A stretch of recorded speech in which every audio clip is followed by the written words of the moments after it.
I often think of myself as an anthropologist of the inner world, artist or a musician in general, someone who is interested in how humans perceive time and space and existence and our surrounding through sound. My work is a kind of philosophical inquiry into these inner experiences expressed through music and performance, and often in combination of poetry and visual art.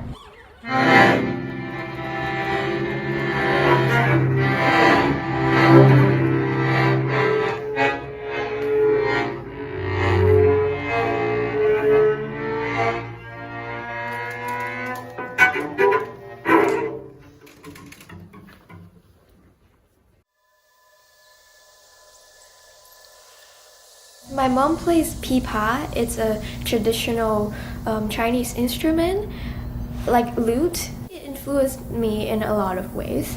But mainly it's the perception of time. I think in Eastern culture we perceive time as a continuous cyclical time, like a river. A lot like in Indian music, it's a continuous flow of things, not so much as a development and a climax and going back home, but it's more like we're always circling and paying attention to silences in between. I think those really shape how I listen in terms of nuances, like microtonal fluctuations of things, such as in pipa we have this slight pitch bending of things, and things might often based on simple pitches, but we have a lot of microtonal inflections that kind of resemble speech. So I think that's a core of how I compose as well. I'm exploring the foldability of time. Like, this has been a topic that really interests me for a long time. And also morphing the sound. I'm juxtaposing like the sound of crackling fire with the rain. So I'm really interested in the process of morphing them or juxtaposing them together and creating this really smoky atmosphere in my music. I really treasure the connection between performer and the composition. I think it's what makes it human. Sometimes I bring up an imagery and then I will let them to imagine what they want. It's like a big picture, I point it out. Maybe more meditative as if you're a monk, and then we can kind of get into that mode. Or I said like breathing, like feel your breath, and then it kind of comes naturally. Or feel suffocation, or like that kind of struggling to breathe, and then players will feel that.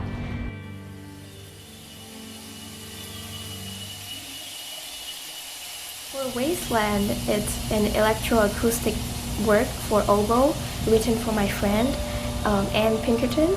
This piece was inspired by an installation by Laurie Pauvrot titled Growing in Hybridity, which I encountered in the Moody Center for the Arts Art Museum. I was struck by this dead branch growing from a rock.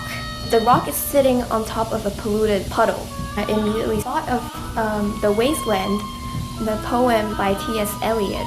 There's this line of, "Here's no water but rock, if there were water." And then I thought, there's something I could do with this craving of rain, and we're in this desolate place. In this land that's barren, but we're always craving for a resurrection of some sort. And I also wrote my own poem. I'm watching quietly. Gradually, I don't recognize this rock. You know what? I have abandoned my language. I left my mother tongue, exiled and wandered. The sound of water running is so noisy. It rains nonstop. Drops of water dropped on the stone, drip by drip, step onto it, drop by drop.